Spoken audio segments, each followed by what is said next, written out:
네, 권영철의 와이뉴스 가죠. 권영철 선임기자 나와 계십니다. 어서 오십시오. 안녕하십니까.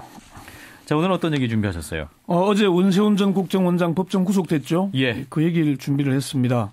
일단 선거법 위반 혐의가 유죄로 인정이 되면서 징역 3년의 실형을 선고받고 구속됐는데요. 원 전 원장 본인은 물론 검찰도 전혀 예상하지 못한 결과였습니다. 그래서 검찰 내부에서는 깜짝 놀랐다. 그런 후문이기도 합니다. 예. 검찰이 사실 수사를 해서 죄가 있다고 판단해 기소한 거 아니겠습니까? 그렇죠. 유죄를 받아냈으면 당연하다거나 환영하는 의견이 나와야 되는데 오히려 뭐 불만의 목소리가 나왔다고 합니다. 예, 불만의 목소리까지 나왔다. 원세훈 법정 구속 검찰은 왜 깜짝 놀랐나 이렇게 주제를 정해봤습니다. 예, 그러면 원세훈 전 국정원장의 법정 구속 전혀 예상하지 못했던 건가요? 예, 저도 예상하지 못했고요. 원세훈 전 국정원장 본인은 물론이고 검찰이나 법조 취재 기자들도 예상하지 못한 결과였다 이렇게 얘기들 하고 있습니다. 예. 원 전 원장은 재판 하루 전에 신변 보호 요청을 했죠.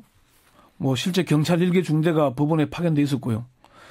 원 전 원장의 변호인은 판결이 끝난 뒤에 기자회견까지 하겠다 이렇게 얘기까지 했거든요. 예. 전혀 뭐 법정 구속은 상상조차 하지 않았다는 얘기죠. 원 전 원장의 옷차림이나 법정에 출석할 때의 태도도 상당히 여유가 있었지만은 법정 구속이 선고되자 뭐 떨면서 좀 이제 허둥대는 그런 모습을 보이기도 했습니다. 예, 뭐 검찰도 예상을 못했다는 거 아니에요? 검찰 수뇌부도 전혀 예측하지 못한 일이었던 것 같습니다. 예. 법정 구속은 고사하고 공직선거법 위반 혐의 자체가 유죄 판결을 받을 것이라는 것도 예상하지 못했다는 거죠. 검찰의 고위 관계자가 재판 결과를 전해들은 뒤에 뭐 저런 판사가 다 있나 이런 반응을 보였다고 합니다. 아.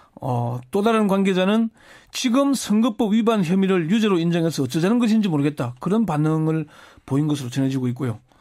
1심 판결에서 국정원법 위반 혐의는 유죄로 인정했지만 공직선거법 위반 혐의에 대해서는 무죄를 선고한 만큼 항소심에서도 큰 변화가 없을 것으로 예상했다는 얘기입니다. 예, 그럼 오늘 주제로 들어가서 네. 검찰은 왜 깜짝 놀랐다는 말씀이세요? 세 가지 이유로 분석할 수 있겠는데요. 첫 번째는 뭐 앞서 말씀드렸던 대로 전혀 예상하지 못한 결과였기 때문이고요. 두 번째는 공직선거법 위반 혐의가 유죄로 인정되면서 법무부와 일부 검찰 수뇌부의 판단이 잘못됐다는 사실이 드러났기 때문입니다. 예. 지난 2013년에 있었던 황교안 법무부 장관과 최동욱 검찰총장의 갈등이 바로 원세훈 전 국정원장에 대한 공직선거법 위반 혐의를 적용할 것이냐 말 것이냐 이거 아니었습니까? 예. 황교안 장관은 법률가의 양심을 거론하면서까지 공직선거법 위반 혐의 기소에 반대를 했습니다. 최동욱 검찰총장은 사퇴하겠다는 배수진을 치면서까지 버텼고요. 그러다가 구속영장 청구가 아닌 불구속 기소로 타협을 했거든요. 그런데 그 이후에 파장은 엄청났죠. 예. 최동욱 전 검찰총장이 뜬금없는 혼외자 논란으로 총장직에서 쫓겨나는 수모를 당했고요.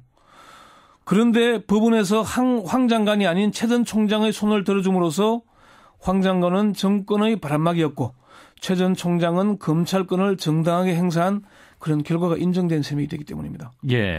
세 번째는 이후의 후폭풍이 거세질 것으로 예상되기 때문입니다. 후폭풍 뭔가요? 예. 일단 원 전 원장이 법정 구속되자 일부 정치인과 SNS에서는 선거무효 또는 박근혜 대통령의 사퇴를 주장하는 목소리까지 나오고 있지 않습니까? 예. 이 주장이 아직 국민적인 공감을 얻거나 뭐 확산되거나 그런 건 아니지만은 검찰로서는 곤혹스러울 수밖에 없는 장면입니다. 또 원세훈 전 원장이 공직자의 지위를 이용한 선거에 개입했다는 사실이 확정되면은 검찰은 청와대의 눈치를 본 정권의 나팔수, 권력의 앞잡이라는 소리를 들을 수밖에 없기 때문입니다. 예. 자, 그러면 이제 최종 확정된 것은 아니고 이제 대법원 심리가 남아있지 않겠습니까? 그렇습니다. 네. 대법원 판결은 어떻게 될까요? 일단 쟁점이 두 가지인데요. 한 가지는 뭐 조금 전 설명했던 대로 원세훈 전 국정원장이 지위를 이용해서 선거에 개입했느냐 여부고요. 1심에서는 이건 뭐 무죄로 봤지만 항소심은 유죄로 판단했지 않습니까? 예. 이 부분이 가장 큰 쟁점이 될 것이고요. 두 번째는 증거 능력의 문제입니다. 1심 판결은 트위터 계정 175개만 인정을 했는데 항소심 재판부는 시큐리티 파일의 증거 능력을 인정했습니다. 그러면서 트위터 계정이 716개로 늘어났습니다. 예. 시큐리티 파일이 뭐냐 하면은 문제가 됐던 국정원 김모 여직원 이메일 압수수색에서 찾아낸 텍스트 파일인데요. 여기에 이제 트위터 활동을 전담한 안보 5팀 팀원들의 사용한 트위터 계정, 예. 또 뭐 주요 이슈, 논지 등이 담겨 있는 파일입니다. 예. 이 파일이 증거로 인정하니까 트위터 계정도 늘어났고 정치, 선거에 개입한 트윗 개수도 확 늘어나게 된 겁니다. 예. 그러니까 이 대법원 관계자는 상고심에서는 원세훈 전 원장의 지위를 이용한 선거 개입 여부와 증거 능력 부분이 핵심 쟁점이 될 것으로 보인다. 이렇게 예상을 했고요. 예, 뭐 두 가지 쟁점에 대한 대법원의 판단이 어떤 것이 될 것인가가 중요하겠다라는 말씀인데, 그러면 이제 그 대법원 전원 합의체가 맞느냐 안 맞느냐 이것도 중요한 쟁점이 될 것 같은데요. 이제 판결이 대법원으로 가면은 일단 배당이 될 텐데요. 예. 통상 이제 대법관 4명으로 구성된 소부에서 맡게 되거든요. 그런데 민감한 사안일 경우에는 대법원 전원 합의체로 갑니다.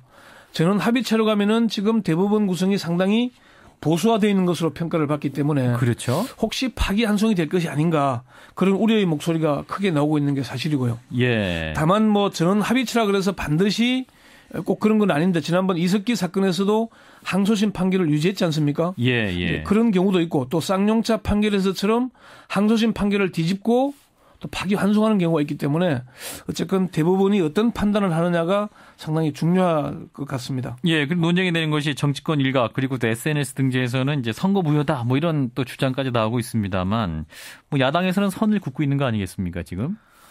그렇습니다. 지금 뭐 SNS 들어가 보면은 상당히 뭐 그 파장이 꽤 큽니다. 예. 지금 뭐 선거 무효다 또는 대통령이 사퇴해야 된다. 이명박 전 대통령을 구속해야 된다. 이런 얘기들까지 막 나오고 있거든요. 예. 사실 핵심은 이겁니다. 원세훈 당시 국정원장이었지 않습니까? 그렇죠. 원세훈 상관은 이명박 전 대통령입니다. 예. 지난 정부에서 한 일이고 박근혜 현 대통령은 당시 후보의 신분이었잖아요. 예. 국정원장을 지휘할 위치에 있지는 않았던 것은 사실입니다. 예. 이제 이 부분에 대해서 새정치민주연합이 나름대로 선을 긋고 있습니다. 박범계 의원은 이번 판결에 대해서 다시는 우리나라에 이와 같은 공무원, 특히 국가기관 조직에 의한 조직적 선거 개입 범죄가 없도록 하는 그러한 교훈을 주는 판결로 평가하고 싶다. 예. 이런 얘기를 했고요. 어제 그 시사자키에 출연했지 않습니까? 그렇죠. 정관용 앵커가 끈질기게 혹시 선거 무효 소송 이런 것을 내지 않겠다는 얘기냐 이렇게 질문을 하니까 예. 당 차원에서는 문재인 지금 당대표가 당시 후보였지 않습니까? 예. 선거의 유무효에 관해서는 이의가 없다라고 분명히 얘기를 했다. 당시 선거에 승복을 했지 않습니까? 그렇죠. 그 점을 상기시켰고 따라서 당 차원에서 어떤 대응이나 이런 것은 아직 고려해 본 적이 없다. 이렇게 분명히 선을 긋고 있습니다. 그래서 이 판결에 따라서 뭐 야당이 선거 무효 소송을 내거나 그럴 일은 없을 것으로 보입니다. 예. 그렇군요. 다만 이 일에 대해서 진실 규명, 이명박 전 대통령에 대한 수사 촉구, 특검 요구 이런 것은 이루어지지 않을까 그렇게 전망이 되고 있습니다. 네, 마지막으로 짧게 전해주시면 그 당시 국정원 수사팀의 검사들, 그 검사들의 명예는 회복되는 겁니까 그러면? 참 수사팀의 한 관계자가 이런 얘기를 했습니다. 얘기를 듣고 참 가슴이 아팠는데요.